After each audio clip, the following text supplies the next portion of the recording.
Hello beautiful people, আসসালামু আলাইকুম। আজকে আপনাদের জন্য নিয়ে চলে আসলাম আরও নতুন একটি ভিডিও। আজকে আপনাদের ঘুরে দেখাবো বর্তমানে সবচেয়ে ভাইরাল একটি জায়গাটি শুরু হলো গ্রিন ইউনিভার্সিটি থেকে। ইউনিভার্সিটির পিকনিক থাকায় সকল ভাইয়েরা খুবই আনন্দে ছিল।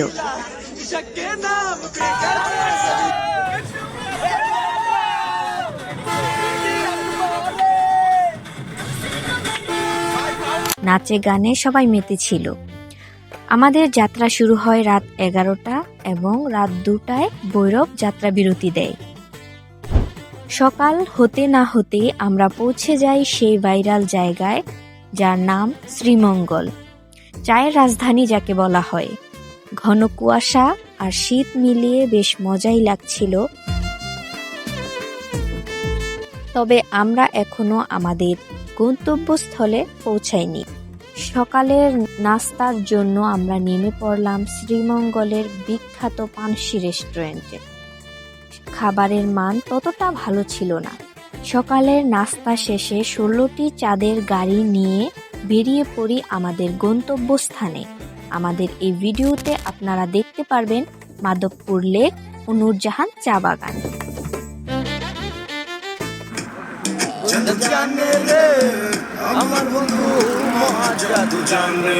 সকালের কুয়াশা এবং তীব্র শীত অপেক্ষা করে আমরা রওনা দিই সেই চা বাগানের উদ্দেশ্যে। চাঁদের গাড়ি থেকে দুপাশে উপভোগ করি বিশাল চা বাগান। বাংলাদেশের প্রাচীনতম রাবার চাষও আমরা শ্রীমঙ্গলে দেখতে পাই।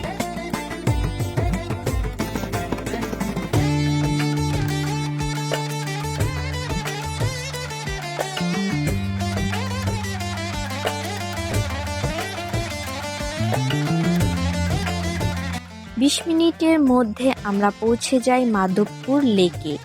লেকে সবসময় শাপলা ফুল ফুটে থাকে, যা দেখতে খুবই সুন্দর। দুপাশে ঘন সবুজ বিশাল চা বাগান এবং মাঝখানে লেক, যা দেখতে খুবই আকর্ষণীয়।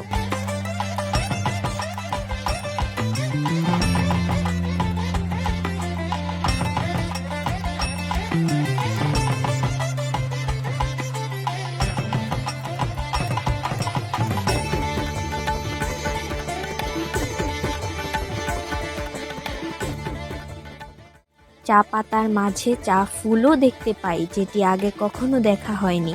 একদম নতুন কিছু দেখা। বাগানের সাথে স্মৃতি হিসেবে কিছু ভিডিও করে দিই। চা বাগানের ভিউ অনেক বেশি সুন্দর, যা নিজ চোখে না দেখলে বিশ্বাস হয় না।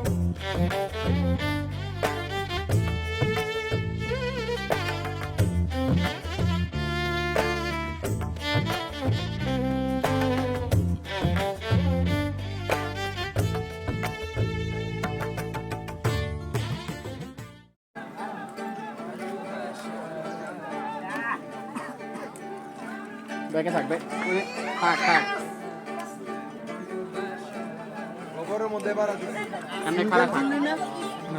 লেকের সৌন্দর্য উপভোগ করে আমরা চলে আসলাম নূরজাহান চা বাগানে, যেটি ছিল সবচেয়ে বড় এবং সুন্দর একটি চা বাগান। উঁচু পাহাড়, আঁকাবাঁকা রাস্তার দুপাশে সবুজ চা বাগান, যা ছিল মনোমুগ্ধকর। আজকের ভিডিওটি এ পর্যন্তই। পার্ট 2তে শ্রীমঙ্গলের অন্য কোনো সৌন্দর্য তুলে ধরার চেষ্টা করব। সে পর্যন্ত সবাই ভালো থাকবেন। আল্লাহ হাফেজ।